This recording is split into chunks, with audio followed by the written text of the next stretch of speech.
तो देखिए बच्चों, हम लोग पढ़ रहे हैं यूनिट नंबर 2 का चैप्टर नंबर 6। यूनिट नंबर 2 का चैप्टर नंबर 6। अभी तक हम लोगों ने इसमें चैप्टर में पढ़ा था किरचॉफ के नियम। किरचॉफ के नियम के बाद में फिर पढ़ा था व्हीटस्टोन सेतु, अज्ञात प्रतिरोध को ज्ञात करना बताया। फिर उसके बाद में हमने पढ़ा था व्हीटस्टोन के सिद्धांत पर आधारित ही बताया था मीटर सेतु। मीटर सेतु की सहायता से भी हम अज्ञात प्रतिरोध को ज्ञात करते हैं। तो मीटर सेतु पढ़ा था। अब इसके बाद में जो आज हम पढ़ने जा रहे हैं वो आज का टॉपिक है हमारा विभव मापी। विभव मापी ये है आज का टॉपिक। विभव मापी यानी इसको अंग्रेजी में कहते हैं पोटेंटियोमीटर। देखिए इससे होता क्या है पोटेंटियोमीटर से, यानी कि विभव मापी से करते क्या है। विभव मापी से हम किसी विद्युत परिपथ में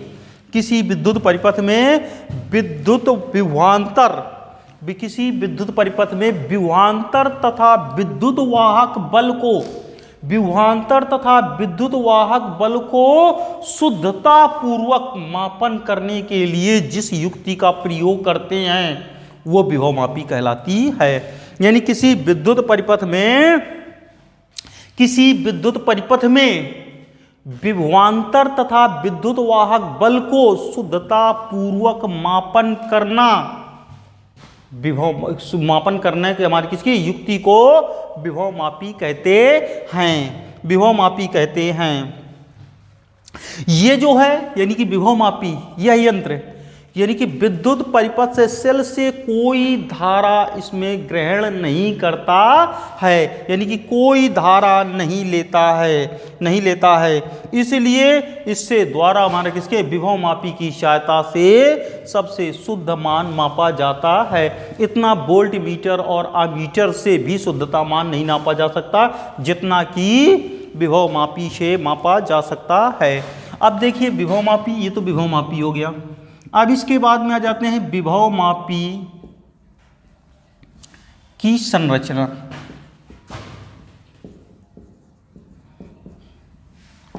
देखिए विभव मापी की संरचना क्या है। विभव मापी की संरचना, विभव मापी में मैग्नीन तथा कांसटेटन के 4 मीटर से लेकर 12 मीटर तक के तार को क्या कर देते हैं, तार से हमारे किसके मिलाकर बनाया जाता है।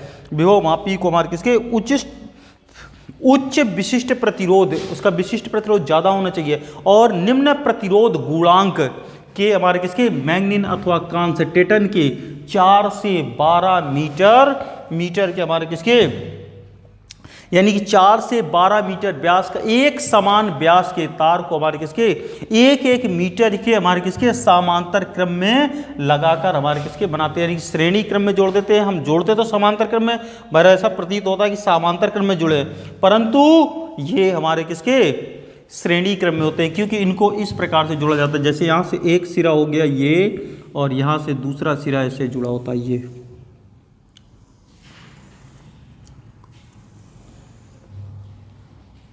ये पत्तियों की सहायता से बंधा रहता है।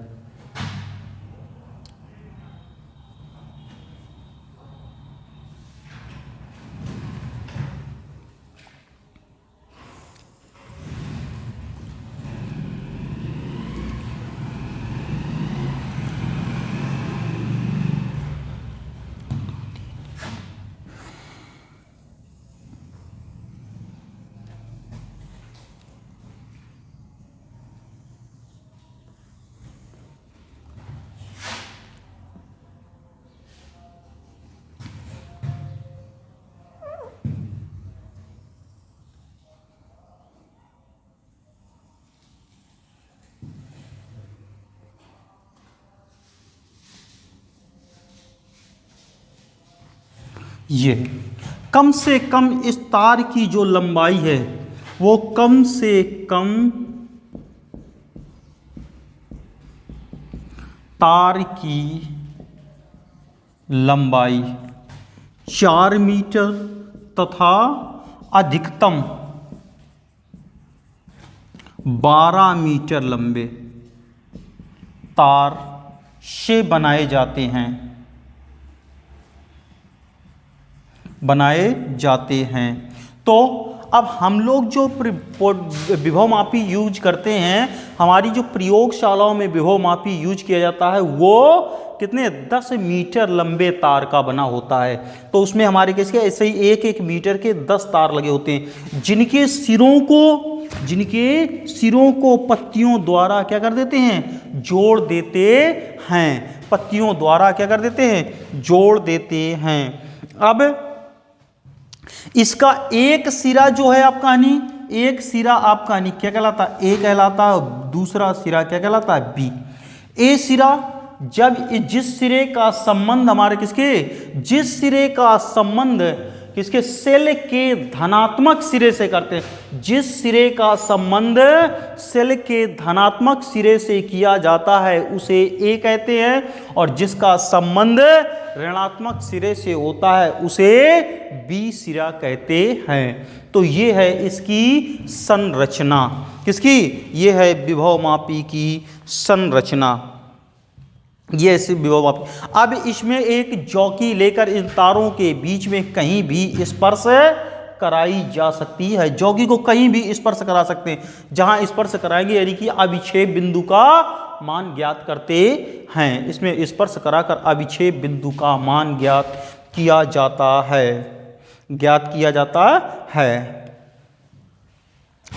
अब देखिए सब, अब आ जाते हैं इसके बाद में। अब विभवमापी का सिद्धांत किस प्रकार से देखिए कार्य करता है। ये तो थी संरचना इसकी। अब हम लोग पढ़ेंगे विभवमापी का सिद्धांत। तो अब इसके सिद्धांत विभवमापी की सहायता से अज्ञात विभवांतर या विद्युत वाहक बल का मान क्या किया जाता है, ज्ञात किया जाता है।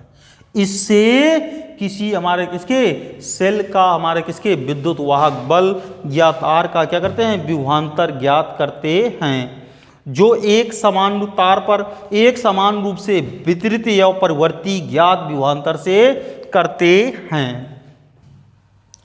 तो इसका मान ज्ञात करने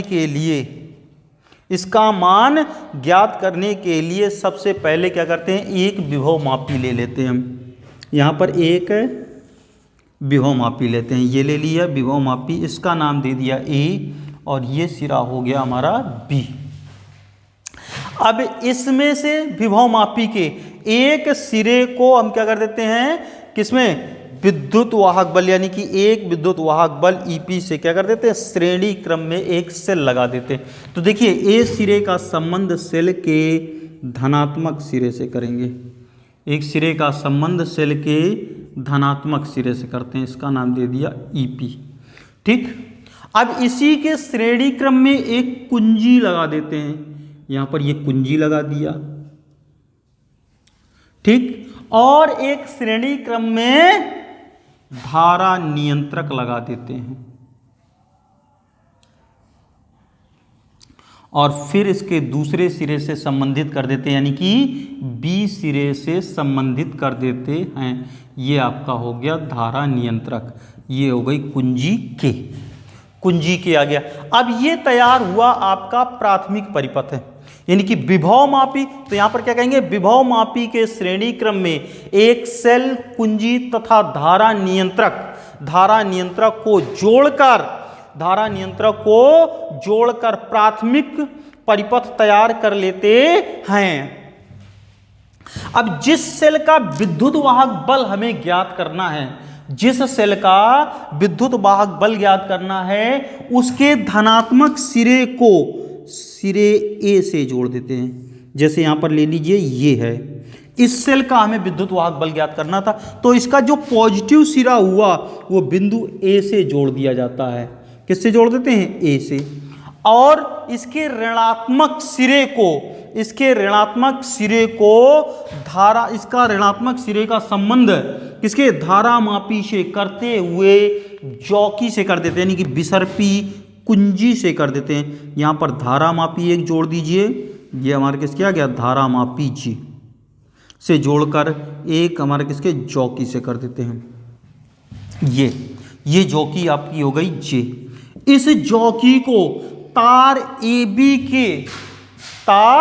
AB के किसी भी बिंदु पर क्या करते हैं स्पर्श कराया जा सकता है। इसे तार AB के सिरों के मध्य कहीं भी स्पर्श कराया जा सकता है। तो ये था इसका हमारे किसकी यानी कि सिद्धांत के लिए सबसे पहले इसका परिपथ व्यवस्था करना।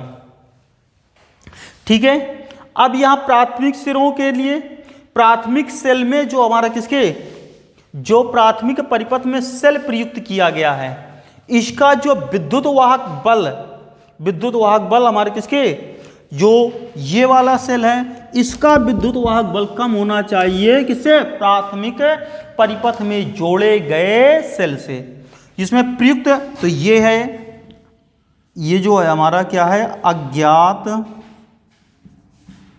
विद्युत वाहक बल का शेल, अज्ञात विद्युत वाहक बल का। अब इस अज्ञात विद्युत वाहक बल के सेल का जो विभव कौन सा है, इस सेल का विद्युत वाहक बल है वो सदैव प्राथमिक सेल में प्रयुक्त किए गए सेल से कम विद्युत वाहक बल से कम होता है। ठीक है, अब इसमें प्रतिरोध, अब इसका मान हमारे किसके धारामापी का जो प्रतिरोध मान है वो कितना रखते हैं 0 हो तो सेल के संपूर्ण जो हमारे किसके इसका विभवांतर होगा वो तार AB के सिरों पर इसका प्रतिरोध 0 पर रखिए और इसकी डॉट लगा दीजिए। तो इसका जो विद्युत वाहक बल होगा ये विभवमापी के तार पर एक समान रूप से क्या होगा वितरित हो जाता है। पूरे तारों में सब में क्या होगा एक समान रूप से वितरित हो जाएगा। अब जैसे वितरित हो जाएगा तो तार AB के अनुप्रस्थ काट का जो क्षेत्रफल है वो एक समान है। कितना है एक समान है। अब यदि विभवमापी, तो यहां पर ध्यान रखेंगे तार के अनुप्रस्थ काट का क्षेत्रफल, अनुप्रस्थ काट का क्षेत्रफल एक समान है यदि विभवमापी के तार की लंबाई कैपिटल L हो तो। अब देखिए तो कैपिटल L हो तो और विद्युत वाहक बल कैपिटल L है, लिख दो बेटा, शेल EP का विद्युत वाहक बल तार कैपिटल L में एक समान रूप से वितरित है। एक समान रूप से वितरित है। अब वितरित है तो अब विभवमापी के एकांक लंबाई पर, विभवमापी के तार में एकांक लंबाई में उपस्थित विद्युत वाहक बल को विभव प्रवणता कहते हैं। विभवमापी के तार में एकांक लंबाई पर उपस्थित विभवांतर या विद्युत वाहक बल के मान को क्या कहते हैं विभव प्रवणता कहते हैं, या लंबाई पर विभव पतन जिसे क्या कहते हैं विभव प्रवणता कहते हैं। तो यहां पर हम लोग परिभाषा इसकी विभव प्रवणता की क्या लिख सकते हैं, विभवमापी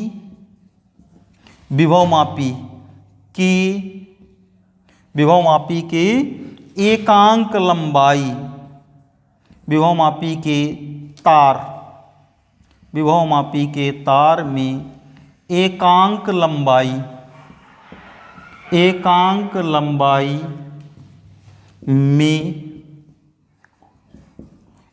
लंबाई में होने वाले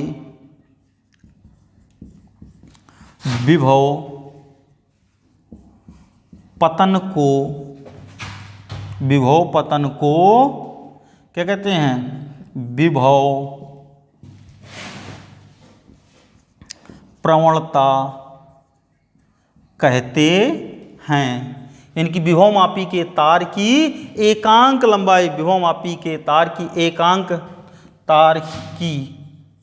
एकांक लंबाई में होने वाले विभव पतन को क्या कहते हैं? विभव प्रवणता कहते हैं। ये हो गई विभव प्रवणता की परिभाषा।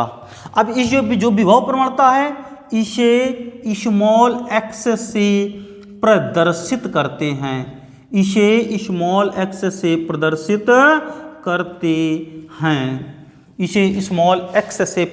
करते हैं। किसको? विभव प्रवणता को। तो अब देखिए इसके बाद में विभव प्रवणता का मान कितना आ जाएगा आपका? तब यहां पर विभव प्रवणता का मान आ जाएगा आपका, विभव प्रवणता का मान आ जाएगा x बराबर किसके आ जाएगा? EP upon capital L। EP upon किसके आ जाएगा? कैपिटल L आ गया विभव प्रवणता का। यहां पर ये मान आ गया आपका विभव प्रवणता का मान। ठीक है। अब इसका SI पद्धति में मात्रक, तो देखिए विभव प्रवणता का SI पद्धति में मात्रक कितना जाएगा? विभव प्रवणता। यह है विद्युत वाहक बल, इसका मात्रक वोल्ट और इसका मात्रक कितना जाएगा? मीटर। तो इसका मात्रक हो जाएगा वोल्ट प्रति मीटर। इसका मात्रक कितना गया? वोल्ट प्रति मीटर हो जाएगा। वोल्ट प्रति मीटर होता है, वोल्ट मीटर प्रति होता है। तब यहां से देखिए अगर चाहें तो आप EP बराबर निकालना चाहते हैं तो कितना जाएगा? EP बराबर किसके आ जाएगा? XL के। कितना जाएगा? XL के।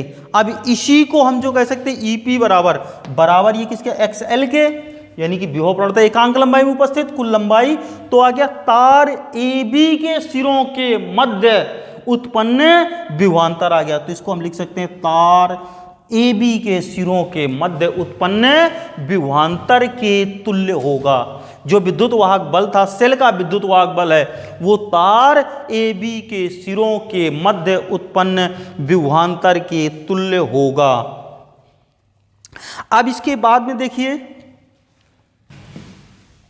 अब यहां पर थोड़ा सा रफ करते हैं हम लोग।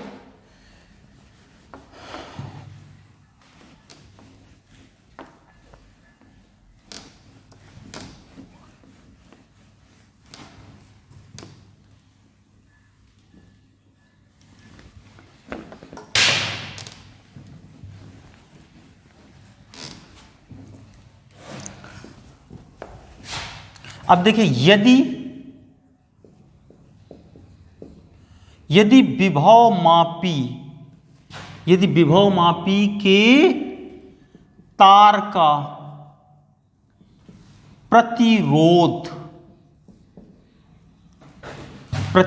कैपिटल R हो तो, अब प्रतिरोध, अब इस पूरे जो तार का प्रतिरोध है हमने मान लिया कितना है? Capital R। तो यहां से देखिए ओम के नियम से ओम का नियम क्या होता है? V बराबर होता है आपका IR। तो यहां से कितना आ जाएगा? VAB बराबर आपका आ जाएगा IR के। V बराबर किसके आ जाएगा? VAB बराबर आपका आ गया IR के। तब देखिए विभव प्रवणता का मान कितना आ जाएगा? तब विभव प्रवणता का मान यहां से अब किसका? तब विभव प्रवणता का मान हमारा कितना आ जाएगा? तब इसका मान निकाल लेंगे x बराबर कितना आ जाएगा?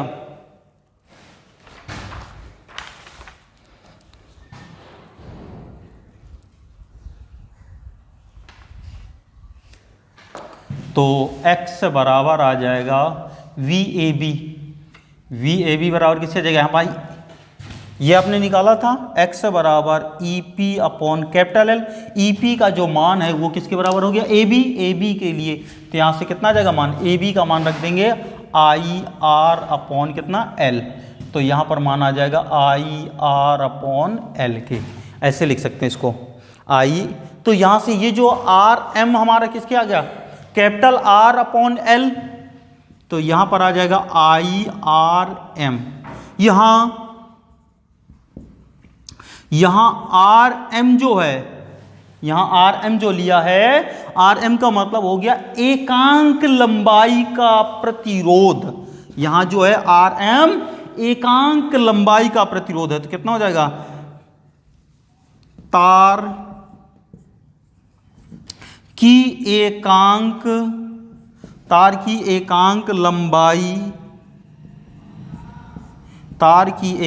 लंबाई का प्रतिरोध, तार की एकांक लंबाई का प्रतिरोध है। x बराबर जो है आपका IRM। RM का जो मान है तार की एकांक लंबाई का, एकांक लंबाई का मतलब हो गया 1 मीटर लंबे तार का प्रतिरोध है। अब देखिए,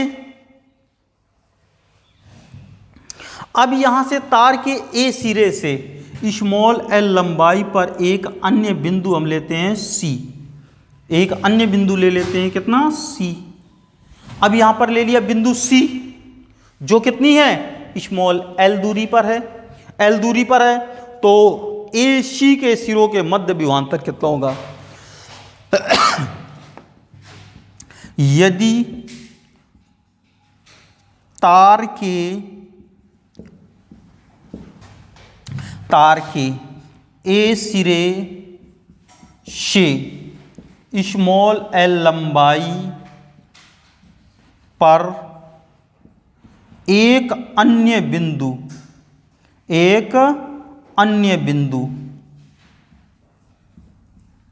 C लेते हैं, कौन सा लेते हैं, C लेते हैं, तो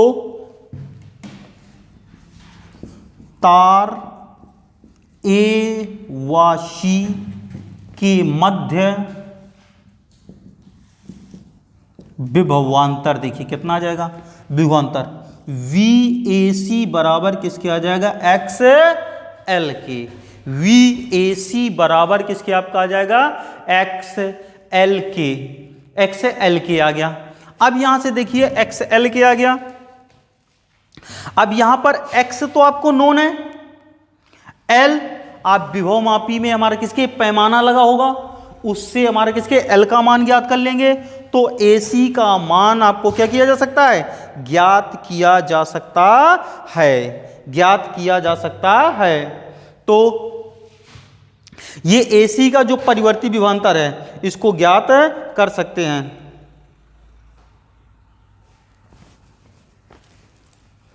तो इसके बाद देखिए यहां पर थोड़ा सा रफ करते हैं।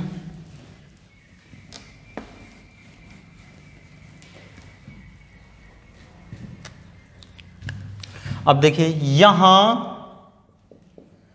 X व L ज्ञात हैं, तो VAC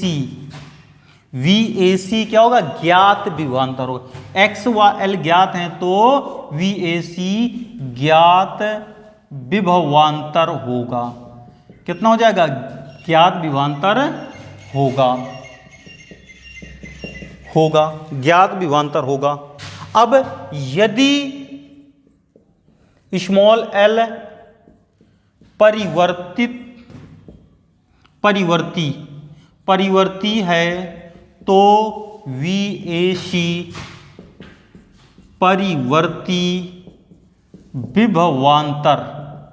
परिवर्ती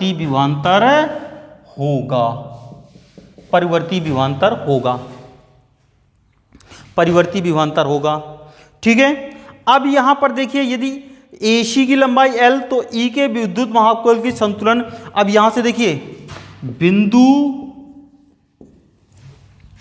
बिंदु A से ए से लंबाई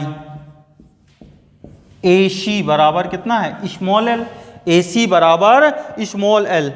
तो विद्युत वाहक बल जो आपने E ये निकाला था, विद्युत वाहक बल E, इसके लिए ये क्या हो जाएगी, संतुलन लंबाई कहलाती है। L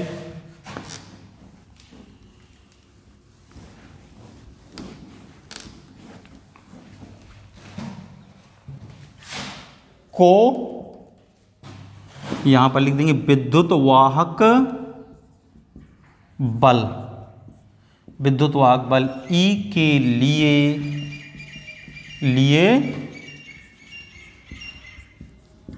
संतुलन लंबाई कहलाती, संतुलन लंबाई कहलाती है, संतुलन लंबाई कहलाती है। ठीक है। अब इस प्रकार से अज्ञात विद्युत वाहक बल का मान, अज्ञात विद्युत वाहक बल का मान विभव मापी के तार के सिरों के विभवांतर के समान होगा। तो यहां पर हम लिख सकते हैं इस प्रकार अज्ञात विद्युत वाहक बल E का मान तार AC के सिरों के मध्य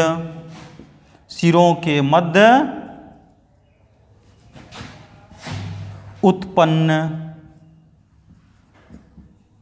विभवांतर के समान होगा। तो E बराबर आपका किसके आ जाएगा, VAC बराबर किसके आ जाएगा, XL के। ये मान आपका इसका आ गया। यही है जो आपका है, ये है आपके विभव मापी का सिद्धांत। ये क्या है, विभव मापी का सिद्धांत है। ये है विभव मापी का सिद्धांत। अब यहां पर इसके बाद भी हम कौन सा नहीं, अब यहीं पर अगर दो बिंदु जैसे ले लेते, यहाँ पर ले लेते एक J1 बिंदु ले लेते, यहाँ पर ले लेते कौन सा J2। अब यहाँ पर अब किसके, अगर यहाँ स्पर्श कराते तो जिसके सिरों के मध्य यहाँ पर विभवांतर कम होता तो धारा इधर से इधर की ओर होकर प्रवाहित थी। अब इसका विभवांतर ज़्यादा हो तो धारा इधर से इधर की ओर प्रवाहित होती, इसमें धारा प्रवाहित होती। तो ये हमने बताई स्थितियां, इसी प्रकार से इसमें धारा प्रवाहित करते हैं, फिर इस बाद में ये अविच्छेद बिंदु ज्ञात किया जा सकता है। अब इसके बाद में देखिए थोड़ा सा इसी में और देख लेते हैं हम लोग। तो ये तो सिद्धांत हो गया आपका। अब ये जो विभव मापी है, इस विभव मापी को प्रयुक्त करते समय हमें कुछ सावधानियां रखनी पड़ती हैं, कुछ सावधानियां रखनी चाहिए। अब वो कौन कौन सी सावधानियां हैं, इसको हमें क्या करना पड़ता है। तो देखिए अब इसके बाद हम देखते हैं विभव मापी की सावधानियां, विभव मापी की सावधानियां। तो देखिए क्या क्या सावधानी होनी चाहिए। अब देखिए जो हमने अभी पहले बताया था आपको, इसमें जो प्राथमिक सेल में हमने कौन सा नहीं, प्राथमिक परिपथ में लगाए गए सेल का विद्युत वाहक बल द्वितीयक परिपथ में लगाए गए विद्युत वाहक बल से अधिक होना चाहिए। जैसे आपको यहां पर प्राथमिक परिपथ हमने बनाया था और फिर इधर द्वितीयक परिपथ आपको बनाया था। ये यहां पर ई शेल लगा था, इसका संबंध एक धारामापी से था और ये जॉकी से। यहां भी एक शेल लगा था, इसमें कुंजी और ये धारा नियंत्रक आर एक कुंजी और यहां पर ईपी विद्युत वाहक बल का मान था ये।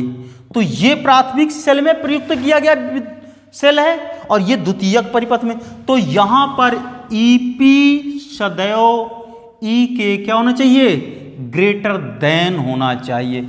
ईपी का मान यानी कि प्राथमिक सेल में लगाए गए विद्युत वाहक बल का मान द्वितीयक परिपथ में लगाए गए सेल के विद्युत वाहक बल के मान से ज्यादा होना चाहिए, ज्यादा होना चाहिए। अब इसमें सेकंड पॉइंट कौन सा याद रखेंगे, जैसे कि ये जो सिरा आपने क्या माना था ए, अब ए सिरे का जो संबंध है जितने भी हिस्से लगे हों सबके धन सिरे का संबंध एक बिंदु से होना चाहिए, यानी कि उच्च विभव वाले सिरे से होना चाहिए।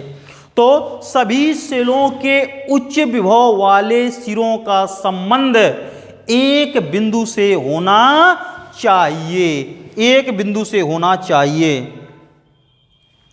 अब इसके बाद में देखिए अगली सावधानी क्या है, जो संतुलन की लंबाई मापी जाती है वो सिरे ए से नापी जाती है।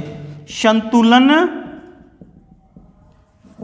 की लंबाई कहां से, सिरे ए से मापी जाती है, सिरे ए से मापी जाती है। और विभव मापी के जो तार का व्यास है वो सर्वत्र समान होना चाहिए। विभव मापी का जो व्यास है वो सदैव समान होना चाहिए, सही होना चाहिए। अगर अलग अलग हो गया तो क्या होगा, इसकी विभव प्रवणता परिवर्तित हो जाती है, इसकी विभव प्रवणता परिवर्तित हो जाती है।